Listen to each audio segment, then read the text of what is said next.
నమస్తే, నేను ఇందు. వైసీపీ నేత గన్నవరం మాజీ ఎంపీ వల్లభనేని వంశీ సెంచరీ కొట్టినట్టు తెలుస్తుంది. అంటే క్రికెట్ లో సెంచరీ కొట్టారంటే మీరందరూ పొరపాటు పడినట్టే, ఆయన జైలు జీవితంలో సెంచరీ కొట్టినట్టు తెలుస్తుంది. అంటే వల్లభనేని వంశీ గారి మీద పలు కేసులు ఉన్న విషయం మీకు తెలిసిందే. అంటే సత్యవర్ధన్ కిడ్నాప్ కేసు విషయం కానివ్వండి, టీడీపీ కార్యాలయంపై దాడి విషయంలో కానివ్వండి, అలాగే అక్రమ ఇళ్ల పట్టాల విషయంలో కానివ్వండి, వల్లభనేని వంశీ గారి మీద అయితే కేసులు ఉన్నాయి. సో ఒక కేసులో బెయిల్ వచ్చినా మరో కేసులో రాకపోవడంతో Vallabhaneni Vamsi century at not out అన్నట్టుగా ఉన్నట్టు తెలుస్తుంది. సో ఇప్పుడు చూసుకుంటే గనక వల్లభనేని వంశీ గారు స్వయంగా కష్టాలు కొని తెచ్చుకున్నట్టు తెలుస్తుంది. అంటే ఒకప్పుడు వల్లభనేని వంశీకి ఇప్పుడున్న వల్లభనేని వంశీకి చాలా తేడా ఉన్నట్టు తెలుస్తుంది. సో మనం చూసుకుంటే ఆయన జైలు నుంచి బయటకు వచ్చేటప్పుడు ఆయన ఆరోగ్యం అయితే మొత్తం క్షీణించినట్టు తెలుస్తుంది. అంటే ఆయన దగ్గుతూ అలాగే ఆయనకి ఊపిరితిత్తుల వ్యాధితో కూడా ఆయన బాధపడుతున్నట్టు తెలుస్తుంది. సో రకంగా చూసుకుంటే వల్లభనేని వంశీ జీవితం అయితే తలకిందులైనట్టు తెలుస్తుంది. సో మరి వల్లభనేని వంశీ గారి రాజకీయ అండ్ జైలు జీవితం గురించి ఒకసారి పూర్తిగా విశ్లేషించుకుందాం. సో ఇప్పుడు మనం చూడొచ్చు, 100 రోజులుగా జైలులోనే వల్లభనేని వంశీ, అలాగే మాజీ ఎమ్మెల్యే వల్లభనేని వంశీ మోహన్ ఇప్పట్లో జైలు నుంచి బయటపడే అవకాశం కనిపించడం లేదు. ఆయనపై వరుస కేసులు పెట్టి నమోదవుతున్నాయి. ఒక కేసులో బెయిల్ లభిస్తే మరో కేసులో నమోదు చేస్తున్నారు. దీంతో వల్లభనేని వంశీ రిమాండ్ ఖైదీగానే ఉండిపోవాల్సి వస్తుంది. మరోవైపు ఆయన ఆరోగ్యం క్షీణిస్తుంది. శ్వాస తీసుకోవడానికి కూడా ఆయన ఇబ్బంది పడుతున్నట్టు తెలుస్తుంది. అలాగే అందుకు సంబంధించిన ఫోటోలు ఇప్పుడు సోషల్ మీడియాలో అయితే వైరల్ అవుతున్నాయి. వల్లభనేని వంశీ మోహన్ పరిస్థితిని తలుచుకొని ఆయన అభిమానులు బాధపడుతున్నారు. సో ఇప్పుడు మనం చూసుకుంటే గనక వల్లభనేని వంశీ గారు అరెస్ట్ అయిన తర్వాత, ఆయన జైలుకి వెళ్ళిన తర్వాత కొంచెం ఆరోగ్యపరంగా అయితే క్షీణించినట్టు తెలుస్తుంది. అంటే శ్వాస తీసుకోవడంలో ఇబ్బందులు కానివ్వండి, తీవ్రంగా దగ్గడం కానివ్వండి, ఒక సోషల్ మీడియాలో కూడా ఆయన ఫోటోస్ అయితే వైరల్ అవుతున్నట్టు తెలుస్తున్నాయి. అయితే దీనికి సంబంధించి ఆయన అభిమానుల్లో కానివ్వండి ఒక తీవ్రమైన ఆందోళన వ్యక్తం చేస్తున్నట్టు తెలుస్తుంది. ఇప్పుడు నెక్స్ట్ మనం చూసుకుంటే గనక ముఖ్యంగా రాజకీయాల విషయంలో కీలక నిర్ణయానికి వచ్చారు. బెయిల్ లభించిన వెంటనే ఆయన ఒక ప్రకటన చేయడానికి సిద్ధపడుతున్నట్టు తెలుస్తుంది. అంటే ఆ కామెంట్స్ పై పశ్చాత్తాపం. గన్నవరం నియోజకవర్గం నుంచి వరుసగా 2 సార్లు టీడీపీ అభ్యర్థిగా గెలిచారు వల్లభనేని వంశీ. 2014లో తొలిసారిగా గన్నవరం నుంచి టీడీపీ అభ్యర్థిగా పోటీ చేశారు. అలాగే అసెంబ్లీలో అడుగు పెట్టారు. 2019లో కూడా రెండోసారి ఆయనకి ఛాన్స్ ఇచ్చారు చంద్రబాబు నాయుడు గారు. సో ఇప్పుడు మనం చూసుకుంటే గనక వల్లభనేని వంశీ గారికి కూడా ఒక రియలైజేషన్ వచ్చినట్టు తెలుస్తుంది. అంటే ఒక జగన్ గారి ప్రభావం వల్లనే ఆయన జీవితం అయితే తలకిందులు అయిపోయింది. సో 2 సార్లు కూడా ఆయన టీడీపీ అభ్యర్థిగా అయితే పోటీ చేశారు.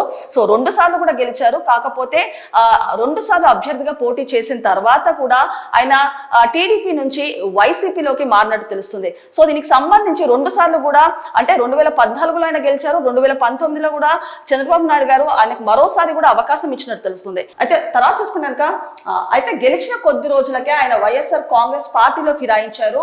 ఆయన చంద్రబాబుతో పాటు లోకేష్ పై నిత్యం అనుచిత వ్యాఖ్యలు చేసేవారు. ఆ వ్యాఖ్యల వెనక జగన్మోహన్ రెడ్డి ప్రోత్సాహం ఉందన్నది బహిరంగ రహస్యం. అయితే ఇప్పుడు దానికి మూల్యం చెల్లించుకుంటున్నారు వల్లభనేని వంశీ గారు. సో ఎప్పుడైతే ఆయన టీడీపీ నుంచి వైసీపీకి ఎప్పుడైతే మారారో లోకేష్ మీద కానివ్వండి, అలాగే చంద్రబాబు నాయుడు గారి మీద కానివ్వండి అనేక ఆరోపణలు అయితే చేశారు. సో ఇప్పుడు చూసుకుంటే వల్లభనేని వంశీ గారు అయితే ఒక రియలైజేషన్ అయితే వచ్చినట్టు తెలుస్తుంది. అదే సమయంలో వైఎస్ఆర్ కాంగ్రెస్ పార్టీ నుంచి ఆశించిన స్థాయిలో న్యాయ సాయం అందడం లేదని ఆవేదనతో ఉన్నట్టు సమాచారం. పార్టీ కోసం తను వ్యక్తిగతంగా దెబ్బతిన్నానని, నాడు తాను ఆ వ్యాఖ్యలు చేసి ఉండకూడదని ఇప్పుడు పశ్చాత్తాప పడుతున్నట్టు తెలుస్తుంది. సో ఇప్పుడు చూసుకుంటే వల్లభనేని వంశీ గారు అయితే అనవసరంగా, అంటే ఒకప్పుడు వైసీపీకి సపోర్ట్ చేస్తూ టీడీపీ వాళ్ళ మీద అయితే ఆరోపణలు చేశాను, సో ఇప్పుడు నేను అంటే అనవసరంగా చేశానంటూ కూడా ఒక పశ్చాత్తాపం అయితే ఆయనలో కనబడుతున్నట్టు తెలుస్తుంది. అండ్ అలాగే మొత్తం 6 కేసులు వల్లభనేని వంశీ గారి మీద పెట్టినట్టు తెలుస్తుంది. అందులో 5 కేసుల్లో బెయిల్ అయితే లభించింది. అయితే ఇంతలో నకిలీ ఇళ్ల పట్టాలకు సంబంధించి కేసు కూడా నమోదు చేశారు. దీంతో ఆయన రిమాండ్ లో మరో 2 వారాల పాటు పొడిగిస్తూ న్యాయస్థానం ఆదేశాలు అయితే ఇచ్చింది. సో మొత్తంగా చూసుకుంటే వల్లభనేని వంశీ గారి మీద 6 కేసులు అయితే ఉన్నట్టు తెలుస్తుంది. సో మొత్తం మీద 5 కేసుల మీదకైతే ఆయనకు బెయిల్ అయితే వచ్చింది. అయితే మరో కేసు ఏదైతే ఇళ్ల పట్టాల కేసు మీద అయితే ఆయన రిమాండ్ లో అయితే ఉన్నట్టు తెలుస్తుంది. సో ఇప్పుడు చూసుకుంటే మరి లాయర్ తో వంశీ మోహన్ భార్య స్వయంగా మాట్లాడుతూ సమన్వయం అయితే తెలుస్తుంది. మరోవైపు గన్నవరం విషయంలో జగన్మోహన్ రెడ్డి ఒక నిర్ణయానికి వచ్చినట్టు కూడా ప్రచారంగా తెలుస్తుంది. ఈ నిర్ణయంతో వల్లభనేని వంశీ మోహన్ లోపల కూడా బాధపడుతున్నట్టు తెలుస్తుంది.